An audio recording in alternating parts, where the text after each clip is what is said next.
suis parti sur une stratégie que j'ai développée donc avec le Strategy Builder. Croisement, on va la reprendre vite fait, juste pour faire un petit rappel. Croisement de moyenne mobile qui est réglable dans un temps imparti. C'est-à-dire que ça commence à 1 heure, ça finit à 1 heure. Donc sur la vidéo, j'ai montré les premiers backtests, les premières optis.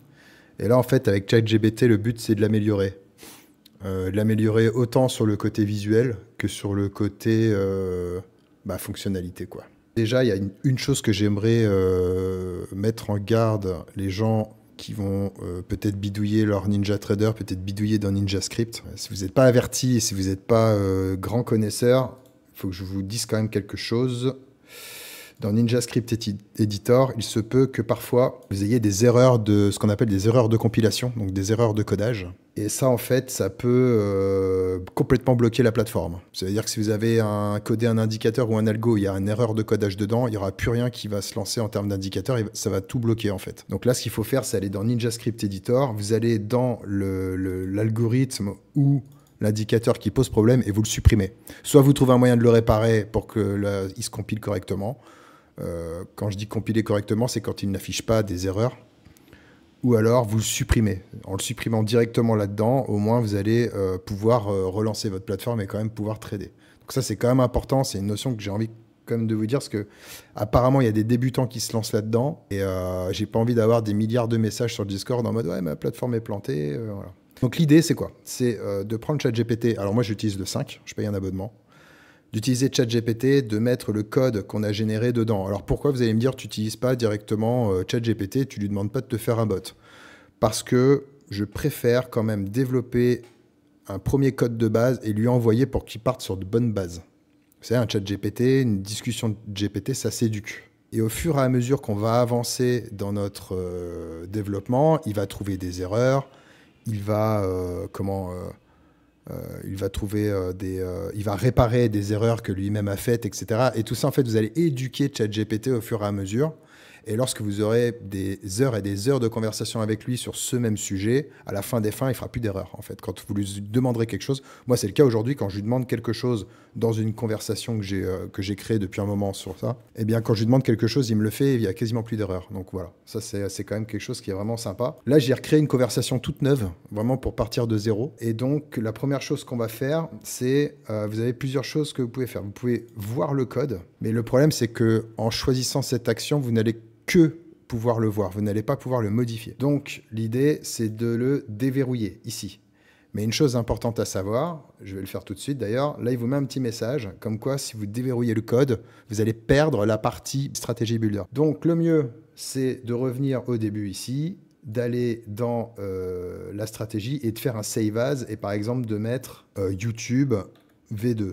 Comme ça, vous ne perdez pas en fait le code de base que vous avez effectué sur le Strategy Builder. Donc, on va sélectionner le V1 et on va le unlock. Donc là, on met yes. Et donc là, nous avons notre code qui a été généré par rapport à la vidéo que j'ai fait précédemment. Je vais faire un CTRL-A, CTRL-C. Je vais injecter le code là-dedans et à la fin, je vais lui dire, voir s'il a bien compris le code. Donc, je lui demande s'il peut me faire un point sur la stratégie que je viens de lui envoyer sans proposer de modification. Donc, première chose, on va mettre ça en grand. Donc, voici le point. Donc, stratégie uniquement longue, basée sur un croisement haussier de close au-dessus de la moyenne mobile. Donc, jusqu'ici, tout va bien. Avec start end, entrée, sortie, le cadre d'exécution. Voilà. Donc là, il nous a mis vraiment toute la stratégie qu'il a plutôt bien comprise. Donc, maintenant, ce qu'on va faire, on va lui demander s'il peut améliorer le code ou l'optimiser, voir ce qu'il nous propose. Donc là, il va utiliser une version de GPT qui commence à être un petit peu plus poussée. Donc les réponses peuvent être plus longues. Donc il nous dit converti startant dans HMMSS, donc ça veut dire heure, minute, seconde. Signal name, ça peut être pas mal, on peut lui dire OK. Voilà, vous consultez un petit peu tout ce qui peut vous intéresser. Après, vous pouvez tester, c'est-à-dire que vous allez tester l'optimisation ou pas. Moi, pour l'instant, je vois pas grand-chose là qui pourrait être... Maintenant, on a vu dans la vidéo qu'il y avait des tranches horaires qui étaient bonnes, c'est-à-dire qui donnaient des résultats, d'autres tranches horaires qui donnaient moins de résultats. Donc, ce que je vais faire, c'est que je vais lui demander un truc tout simple. Je vais lui dire, est-ce que tu peux me créer 3 tranches horaires dans le code avec chaque tranche horaire ses propres réglages. Donc, la tranche horaire 1 avec un réglage TPSL moyenne mobile différent de la 2, de la 3. OK? Donc, on va faire ça tout de suite. On va quitter ça. On va se mettre sur GPT. Il est où GPT? Il est là. Tac. Là, peux-tu me créer 3 tranches horaires de prix réglables pour une session avec les réglages de la période de moyenne mobile TP et SL? Et après, bien sûr, on fera les premiers tests. Parce qu'il ne faut jamais tout faire d'un coup. Il faut vraiment faire les choses étape par étape. Donc, on le laisse générer. Tant que là, c'est le carré, c'est mort. C'est bon, c'est généré. Donc, copier. On va dans le Ninja Script. CTRL-A sup, CTRL-V.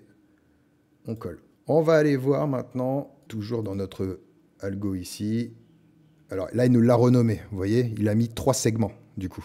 Donc ça, c'est un truc, il aurait peut-être fallu que je lui dise sans renommer. Mais bon, c'est pas grave. 3 segments. Là, vous voyez qu'on a maintenant, dans les réglages, 3 segments. C'est-à-dire que là, je peux très bien lui dire de 8h à 11h, 11h à 15h, 15h à 20h, et lui mettre des réglages différents. Et ça, c'est pour les optimisations. Parce qu'en fait, le marché que vous avez, vous êtes d'accord avec moi que le marché que vous avez le matin, fin de matinée, début de matinée, après session US, c'est pas le même marché. Donc on peut avoir des réglages différents à faire, notamment sur les TP et les SL. Parce que l'après-midi, il y a plus de volades, donc peut-être rallonger un peu plus ces TP et ces SL. Donc on a ça. Maintenant, ce qu'on va faire, on va le tester déjà, ça. Donc pour le tester, on va aller directement sur... Donc on va mettre ici de 8h à 9h. Moyenne mobile 50. 50-50. Là, on va mettre une moyenne mobile 100. Là, on va mettre une moyenne mobile de 100. 11h à 12, de 11h à 13h. Et là, on va mettre de 15h à 17h. OK, c'est juste pour l'exemple. Hein. On appuie sur Enable ici. Normalement, il est censé tracer les trades. Donc là, on voit... Alors, je vais virer cet indicateur là. Voilà. Là, on voit, je vais mettre en grand écran, les 3 moyennes mobiles. Pourquoi les 3 moyennes mobiles? Parce qu'on a fait 3 réglages de moyennes mobiles différents. Donc là, il nous affiche les 3 moyennes mobiles de chaque session.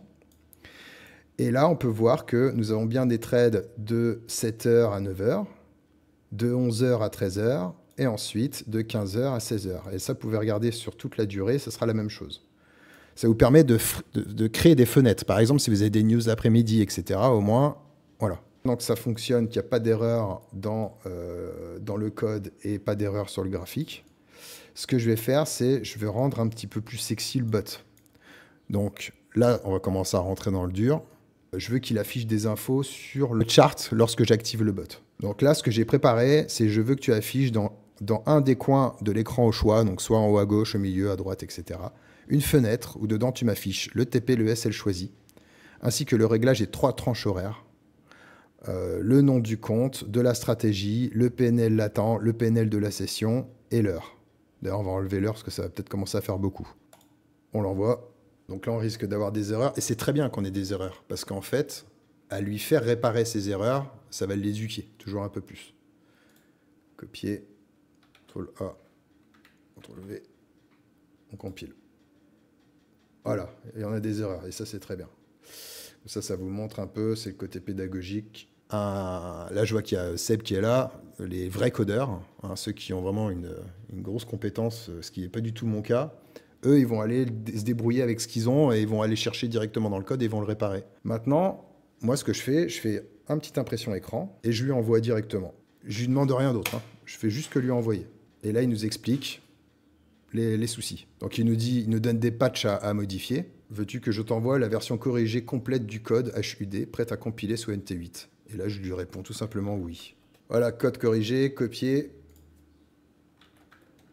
CTRL-V.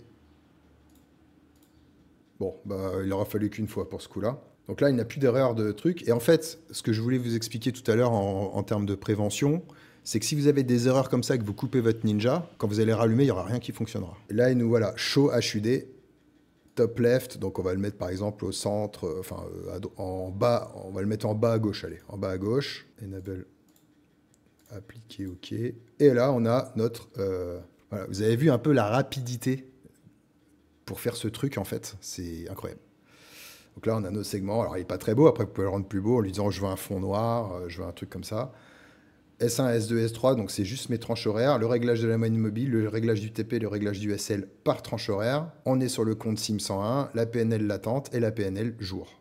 Dernière chose que j'aimerais mettre, c'est de lui intégrer la possibilité dans les réglages. En fait, je je veux être en stop loss TP fixe, hein, comme c'est le cas aujourd'hui, ou alors je veux passer en dynamique. Dynamique, c'est-à-dire je rentre en position, à X tick de gain, je passe en break-even plus X, et en break-even plus X, dès que le prix monte de X tick, le break-even suit de X tick le prix. Donc c'est assez particulier, c'est un trading stop en fait, hein, mais qui va complètement être généré par l'IA.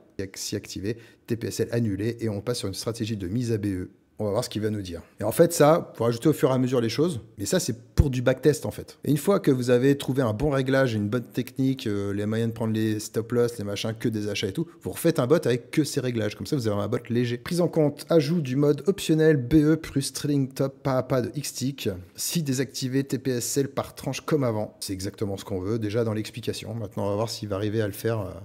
Et ça, je peux vous dire que ce genre de choses, avant, mais ça prenait un temps fou pour le faire. C'était des jours de travail, en fait, pour chercher sur les documentations NinjaTrader, comment faire le panel, aller fouiller sur des forums, tout ça, c'était un temps fou. Là, aujourd'hui, c'est... Donc, on l'injecte, on voit ce que ça donne. Putain, déjà, il n'y a même pas d'erreur de compilation. En fait, plus les jours passent et moins GPT a des erreurs de compilation. Oh là là. Ah, donc là, on a... Là, c'est il monte de 10 ticks, il passe à BE et le prix suit 10 ticks. Donc, on va voir ce que ça donne. Ok, donc il a monté de 10 ticks ici. Ici, il a sorti à BE. Ici, à BE. Et une dernière chose que j'aimerais faire, c'est the enable disable chaque tranche dans les réglages. Voilà, c'est la dernière modif. Après, on arrête. Après, on va optimiser. Donc, le code, c'est bon. Tac, on va retourner là-dedans pour voir si... il a bien pris en compte ce que je lui ai demandé. Voilà. Donc là, vous voyez qu'on a rajouté les cases, en fait, pour les activer ou désactiver les tranches horaires. OK? Maintenant, on va mettre 50, 50. Donc 50 $ de TP, 50 $ de stop loss. On va juste mettre la moyenne mobile de 50 à 100, voilà. Juste pour analyser, en fait, les horaires les plus intéressants. Donc c'est celui-là. Et maintenant, ce qu'on fait, donc, on va ici, dans la période, vous allez dans half hour of day, ok. On va mettre hour of day même, on va pas s'emmerder. Hour of day, on va rester 8h, 10h, parce qu'elle est compatible dans les deux, autant en entrée qu'en sortie. Donc ça peut être vraiment pas mal. Dans le segment ici, on va lui mettre, ici, 11h. De toute façon, c'est pas une stratégie de fou à la base, hein. Là, c'est vraiment à titre pédagogique, hein, il n'y a pas de... Donc, on est sur 398 $ depuis début du mois, ce qui n'est pas dégueu au final, en micro, avec un micro à chaque fois. Et on a 94 trades. Par contre, les pourcentages de trades gagnants sont éclatés. Et donc, c'est là où maintenant, donc la meilleure moyenne mobile, on va regarder laquelle c'est. La meilleure moyenne mobile, c'est la 200 du coup. Donc, on va garder la 200. Et là, on va jouer sur les TP et les SL maintenant. C'est quoi entre 10 et 100 entre 20 et 100. Tous les 10, c'est bien. On va mettre le meilleur ratio du coup. Alors, voilà. À quoi ressemble notre bot? À quoi ressemble notre bot quand on creuse un petit peu? Donc, beaucoup de petites pertes, des gros gains. Ouais, ça n'a rien à voir. Bon, voilà, vous pouvez voir en fait, hein, tout ce que fait le truc. Forcément des stratégies où je suis super fan, hein, les stratégies où on prend des gros gains avec plein de petites pertes. On va les voir côté jour de gain. Ouais, on a quasiment tous les jours gagnants. On a quasiment que des jours gagnants. On a un jour perdant qui est quand même maîtrisé. Donc c'est quand même intéressant, mine de rien. C'est ça aussi qui... On n'a pas de drawdown latent, trop fort.